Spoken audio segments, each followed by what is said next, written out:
Hey, okay, cool. Hopefully this works. I haven't recorded anything in a very long time. But basically, we're going through the scale that I've made of complexity to straightforwardness and evil.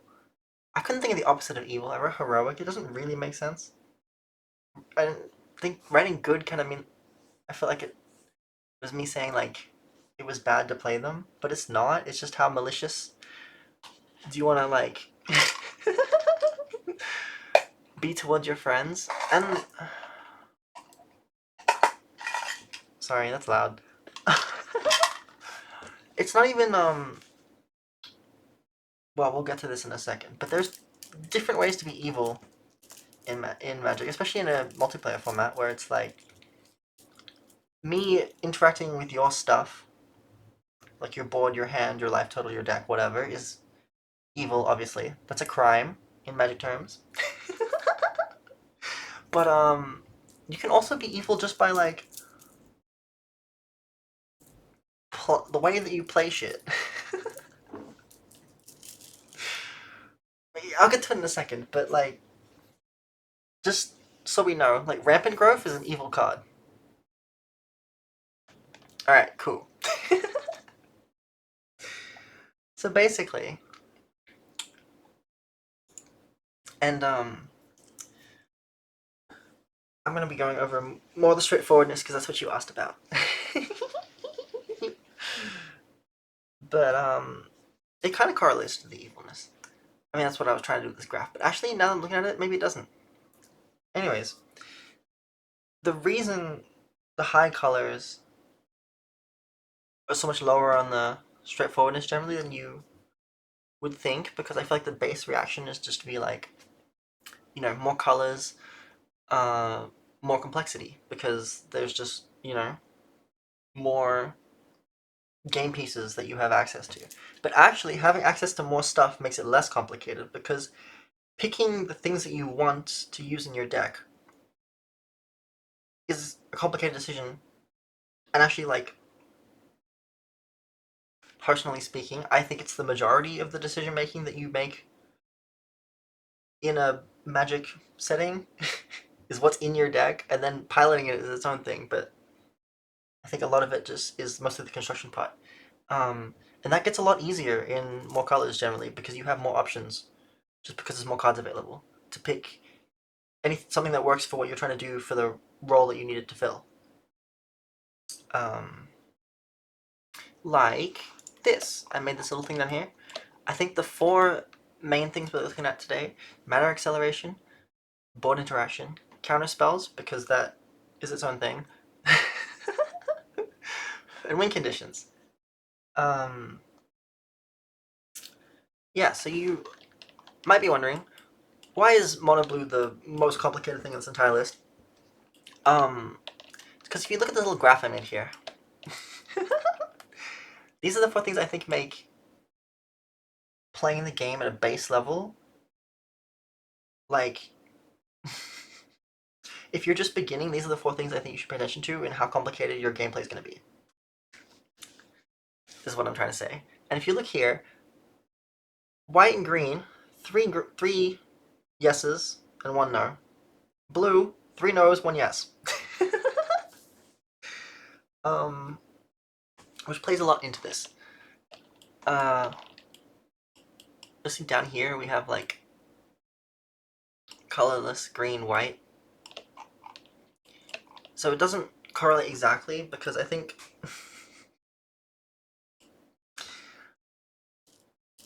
these are tools that are available, but also the intention of your deck has a big impact on this. That's why colorless is so low. Just by nature of there being so few options. Why is green? Oh, okay. So green is supposed to be like further down here in this pile. I just ran out of space. Cause a lot of these green, white, green, red combinations are like they kind of run themselves. They're all in this little spot basically. Um, I just have to keep piling stuff up because it just wouldn't fit. But all just imagine that like all four of these, five of these. Like colorless is here, and then the other ones are like above that slightly, and the green, red green is like here, not all the way up there. Um, Again, probably a better way I could have done that, but I was running out of space. This is a very silly graph. I should have made it just two axes, like here and here, but I don't know. This one looked cuter in my head. Anyways, so back to this. Matter acceleration in the form of ramp primarily is either going to be like, well, actually there's three things, but two of them are in green, so it doesn't actually matter. But you have land ramp, mana rocks, which is like artifacts, and then mana dorks, which is like creatures. Um, Colors has infinite rocks. Not really the other ones. A little bit. No, they have creatures as well. White doesn't really have creatures, but they have land ramp now. Um, and then green has, well, green has all three, but you never run the artifact ones for the most part because the land ramp and the mana docks are already so good. It's like efficient enough. You don't even need the other stuff the other ones use because blue and black and red are all relying for the most part on mana rocks from colorless stuff, anyways. But they do it less efficiently because a lot of the colorless ones only make colorless mana, and obviously when you have colors, you need colors, which limits your options quite a bit. Um, Especially blue, I think, just has the worst ramp options. I mean, black is pretty terrible too. I mean, you know, uh, that one has the most striking correlation to this, the way that I've set this up. But yeah, blue is just really, really awful at it. Uh, and like you can make it work. In this, the fun part of Magic is you can really make anything work. Um, it's just that you have to run through more hoops, or it becomes more complicated in order to do so. Um, which is part of this whole list. Like this is a beginner's list. Uh, yeah. So then, I think mana acceleration makes. I mean, just the whole game run more smoothly, smoother, whatever. Um, which helps. Just like my most brainless deck that I have is one that's just like mana dork in the command zone. So every game I'm ramping, first few turns, and then the game plan is just drop it like a 6 drop, a 7 drop, an 8 drop every turn after like turn 4. Um, and there's a little bit of thinking. It's a teamer deck, which we're down here. A little bit of thinking, but mostly we're just dropping shit and going. Which is why it's evil. There's so little input on this for it to be nuts. Because if we come back here, sorry, let me focus on what I'm trying to say. Sorry. Colorless board interaction, the worst in the game. Like easily, it's really awful. Is what I was saying before about how intentions matter. Like colorless, you're really playing the same way for the most part. If you look at the way I was going through this as well is because this is a beginner thing. I just went to the EDH rec page for each of these color combinations and then just looked at which commanders were the most popular and try to see because that kind of tells you generally what people are trying to do with the commanders as a whole. I mean, there's millions of decks, but general idea when you're starting out, you're gonna go to a page, you're gonna look what's popular, you're gonna be like, I'm gonna try that. All of the colorless ones do the exact same shit. It's just like let me ramp out into like Eldrazi's or some like nasty 11 drop whatever the fucks. Um, and in that case, you don't really care. Uh, oh, this is wrong too. Green should be no on the board interaction. Anyway, um, I just noticed this. That's probably anyway. Whatever. Uh, yeah. So if your plan is just to go enormous and then just ignore what everyone else is doing and make yourself the threat, first of all, you have to be like emotionally prepared for that because people are gonna gang up on you, and you have to like be okay with that. But that's the colorless and the green strategy for the most part. It's just like I don't have a lot of ways to. This should be a no. I'm gonna. Let's just. Can I? Oh God, how do I edit things? There we go. Okay. um. Yes. So if you don't have to interact with anyone, you don't even have to think about it, which kind of makes them more straightforward for the most part because um Well, let's get to the most important section here, I think. For me at least, like mana acceleration and then win conditions. Um, because playing giant things and then just hitting people with them is a win condition. So like built into the color identity of colorless and green, you're just gonna be threatening, um, pretty easily, which is much more straightforward of pilot because the thing you're doing is already the thing that's gonna win you the game. Um,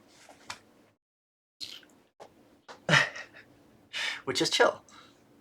Uh, but in like, and I put black yes for this.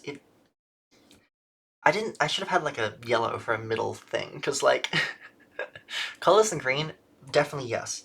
White also yes, but they usually go wide instead of tall, so they have lots of little guys, and then you make your little guys slightly stronger. But because there's so many of them, they're gonna fucking kill somebody.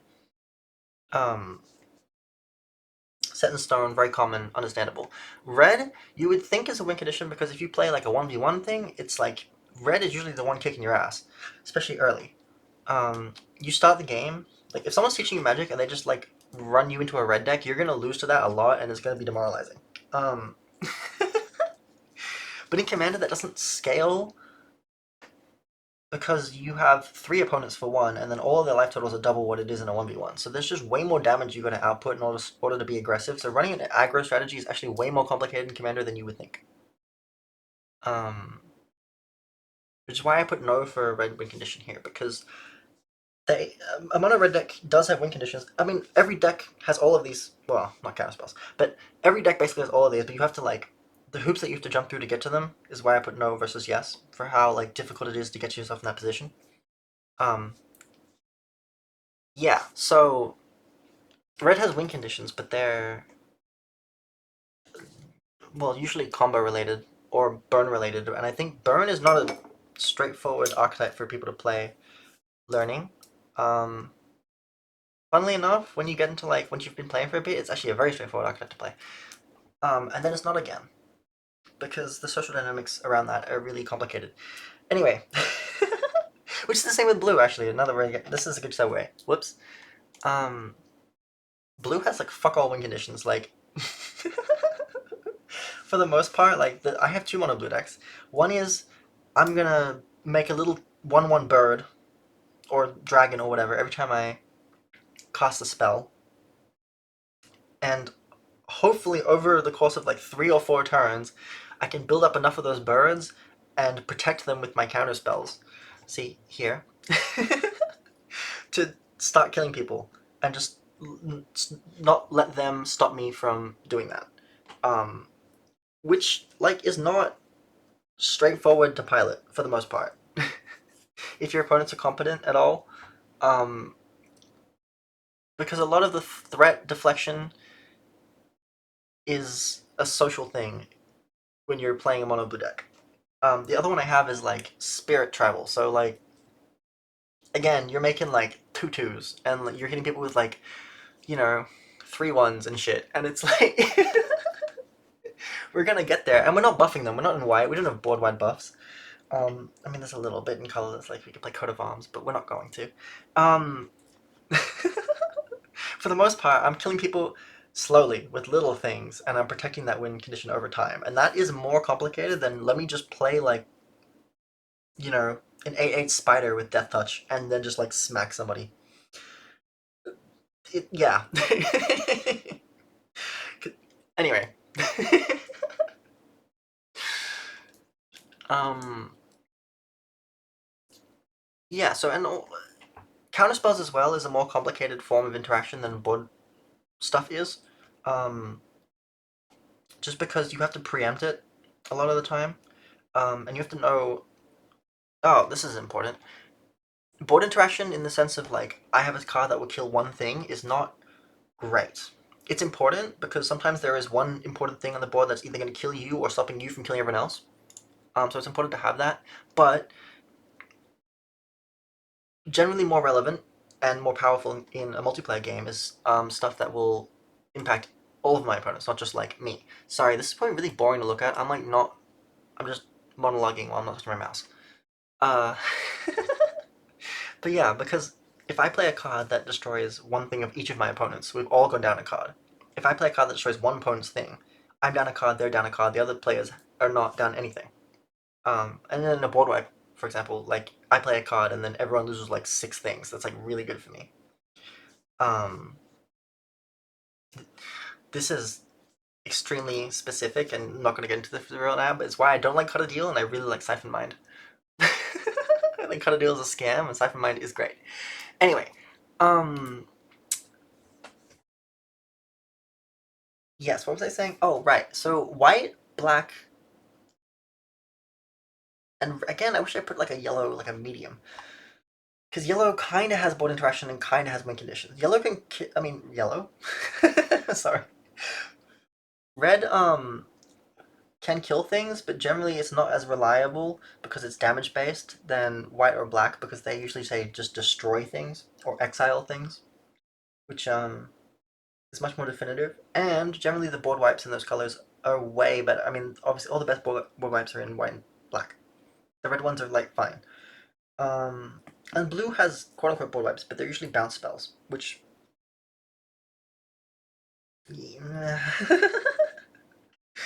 I will say trying to use bounce spells as your main form of interaction is again just like it just adds a layer of complexity to like the strategy and like the timing of how you're trying to play the game that I think just the other colors don't have to deal with because if I kill something, it's gone.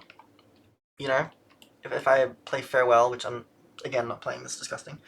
Uh, or like blasphemous edict or whatever, then like just things are just dying. Everything's dying and it's gone. Um, I play Ultima, everything's dead.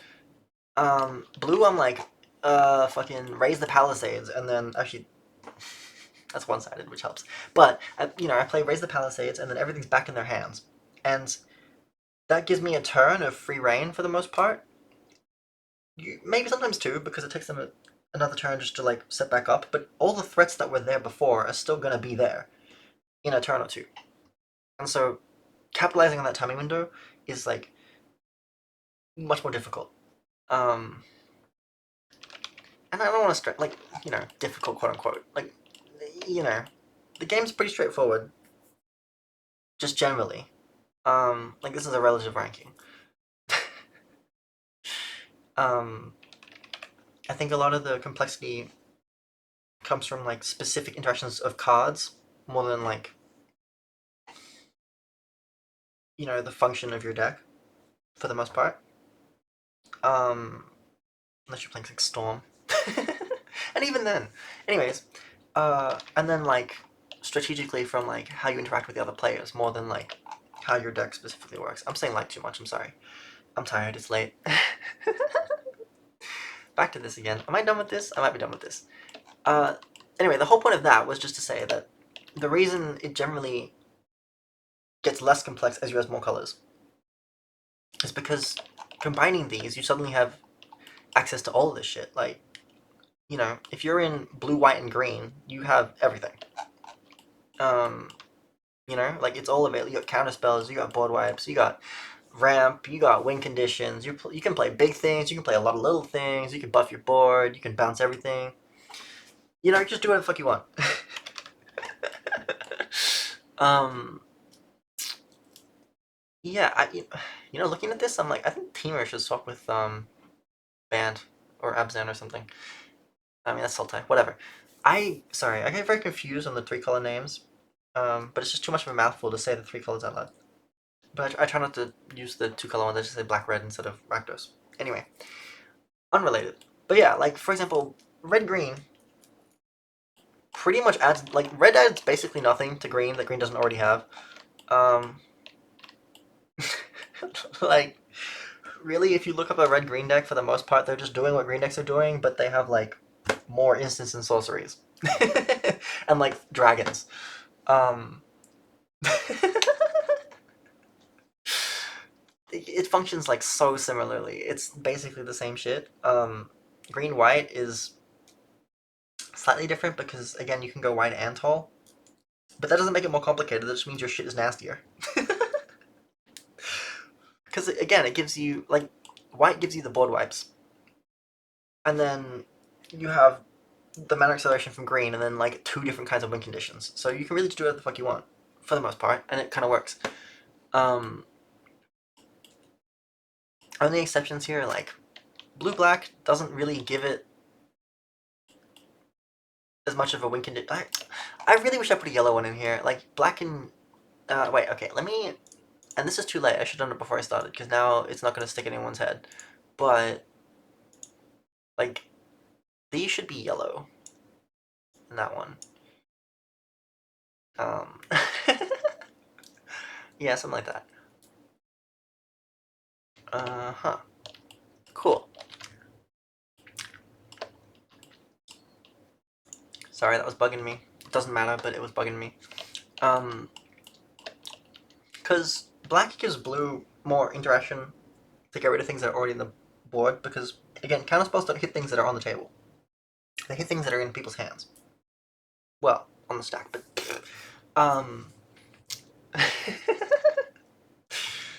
so it gives you the ability to be more reactive. Or wait, is that proactive or reactive? You know what? Ignore that. I'm not sure yet. Um, in how I'm framing this, but it doesn't really give you much more of a win condition, in my experience. I mean, more than just mono blue, so that's why it's down. But it doesn't make that much of a difference. And same with this, like with the red, black, blue Grixis colors. Um, Again, the red and the black don't add that much of a finisher. But they add something, each of them, which is why again it generally drags down.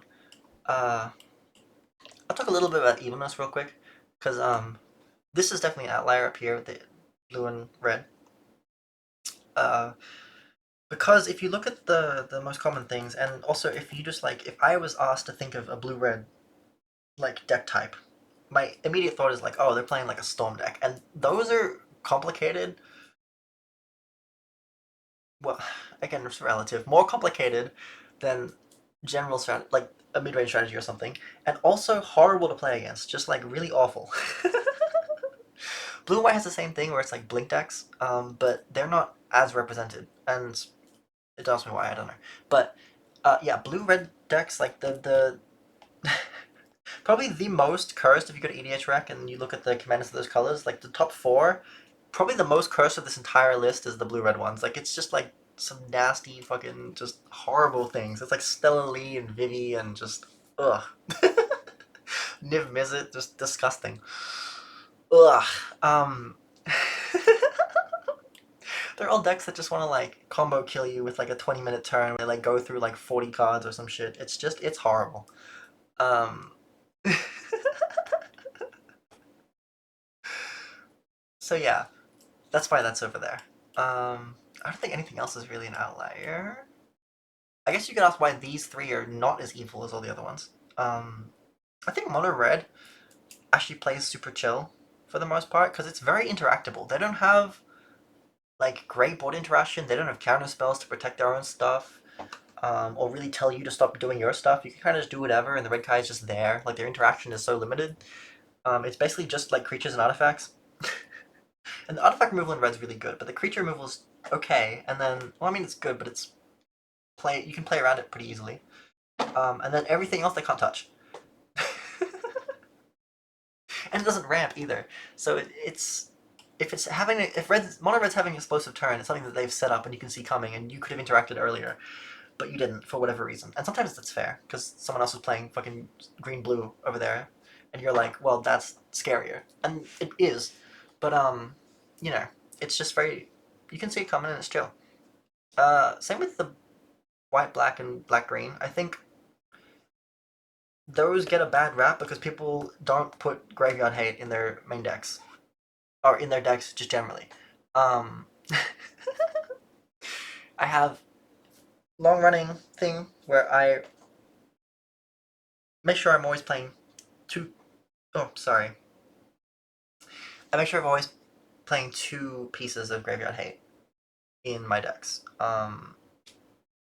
And I break that rule sometimes just for like if I'm playing mono blue, man, it's tough. I'll just put scavenger grounds in there and I call it good. We're gonna counterspell instead of exiling graveyards, man. That's tough. But any black deck, I put both of the Bojuka Bogs in. You know, whatever. I'm trying to think of other examples. Abstergo Entertainment's another land that does it. If you can search lands, and whatever. This is not. I'm waffling. Sorry. um, yeah. Generally speaking, if you can remove graveyards, that takes a lot of the inevitable fear out of these, because I think the strategies that these decks have are generally very graveyard focused, and but aside from that, they're pretty fair. Like, it's mostly just playing stuff. Like, the green black deck's still also just playing big stuff. It just comes from the graveyard instead of the hand. And then the white black deck is usually cheating big stuff into play. Um, like trying to imitate a green deck for the most part, but without the mana acceleration. So like, if you stop the reanimation stuff happening, they have to just slowly play the stuff out. I mean, a black green deck probably has enough mana to just play it out of the hand anyways, because green is gross. But spirit wise and like intentions wise, I feel like if you just want to play big shit, you wouldn't generally play black and green anyways. You just play green. So a lot of the strategies, especially from the top commanders that you see in black and green, are like they want to do graveyard stuff. Sometimes it's token stuff, and that is gross. Token stuff is always gross. But yeah, I mean generally it's just like graveyard stuff. And that is threatening, but usually not in a horrifying kind of way. It's like, oh, you're gonna play that like 6-drop next turn on turn 4 or whatever, and I'm gonna be like, oh damn, this is in play slightly faster than it should be. Um, and that gets really scary if you have no way to interact with the pool of cards that they're pulling from, because if you kill the 8-drop and it just goes back to the graveyard, then they just bring it back again the next turn, and you're like, well, fuck. I'm just throwing money into a pit. Um, but, presuming there's 3 opponents and you're all kind of responsible with your interaction in graveyard hate, like, counter spells go a long way.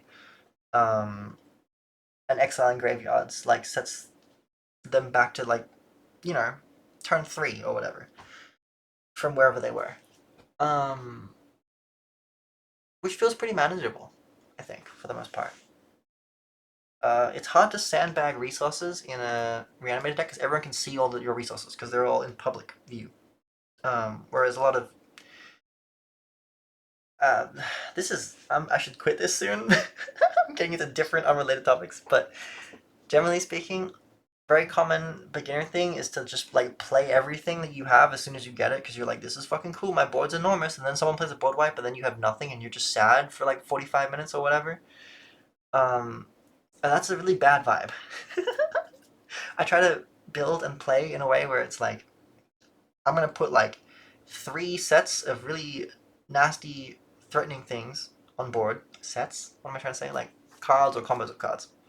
And then have, you know, either a big card draw spell or 2 more threats in the hand that I'm not going to play until someone makes me, either by wiping my board or by playing something that's even more threatening on their side. Um, yeah. So generally speaking, the lower end ones fall to removal more easily, or they are lacking, other resources that could make them more threatening when they do have the resources. Yeah.